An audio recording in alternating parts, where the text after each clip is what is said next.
সিলেটের প্রবাসী বিনিয়োগকারীদের অর্থায়নে নির্মিত ব্রিটানিয়া হোটেল উদ্বোধন হয়েছে। মঙ্গলবার সিলেট সিটি কর্পোরেশনের মেয়র বদরুদ্দিন আহমদ কামরান ফিতা কেটে হোটেলের উদ্বোধন করেন। এ সময় হোটেলের পরিচালকবৃন্দ উপস্থিত ছিলেন। বর্তমান সরকার ক্ষমতায় আসার পর থেকে প্রবাসীদের বিনিয়োগের বিষয়ে নেওয়া উদ্যোগের কারণে বিনিয়োগকারীরা উল্লেখযোগ্য হারে বিভিন্ন খাতে বিনিয়োগ করছেন।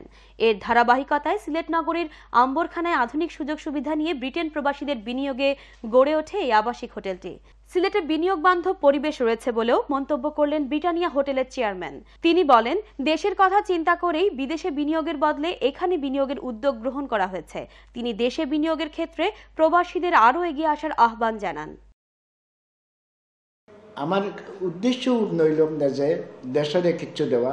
এখন মনে করো 30 জন 40 জন মানুষের একটা খামর, তো একটা খামর সংস্থা নইল, একটা খামর ব্যবস্থা হইল। এই উদ্দেশ্য আমার যে দেশরে কিচ্ছু না দেওয়ার লাগে। অতটুকু আমি আশা করলাম। আমার অতখানো আমি আইয়া পৌঁছি গেছি।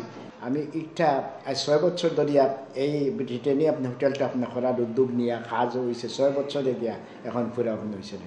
এর মধ্যে আপনাখানে ইউনাইটেড এয়ারওয়েজ আমরা আপনি করছি, আমরা প্রবাসী এটা আপনি করছি না। আমিও ইউনাইটেড এয়ারওয়েজের এক ডাইরেক্টর। এখন পর্যন্ত আমরা প্রায় 600 হয়ে বলে দেশও কিছু ইনভেস্ট করো। এই দেশে জন্ম নিছো, এই দেশের কিছু দাবি আছে, তুমি তাই দেশের কিছু এখন আপনি করো।